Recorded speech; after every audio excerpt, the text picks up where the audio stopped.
Тез жылдам дайын болатын бәліш дайындағыңыз келе ма? 4 стакан ұнға 250 грамм майымызды саламыз, қопсытқыш саламыз, езіп аламыз әбден. Осындай ұнтаққа айналдырып еземіз.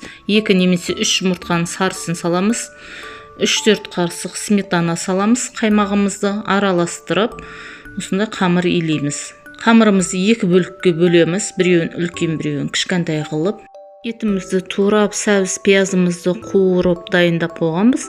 Осылайша дайын фаршымызды саламыз. Еттің, сиырдың фаршынан да әртүрлі еттерден жасасаңыздар да болады. Үстінен көк пияз себеміз. Екінші қамырымыз жайып, үстінен саламыз. Осылайша қамырдың шеттері осындай болады. Ол ешнәрсе етпейді. Осылай жан-жағын біріктіреміз. Әдемілеп әрлейсіздер, ортасын тесіп қойып, үстінен жұмыртқа сеуіп, күнжітімізді себеміз. 20 минутқа қызып тұрған пешке саламыз. Бәлішіміз дайын, астарыңыз дәмді болсын.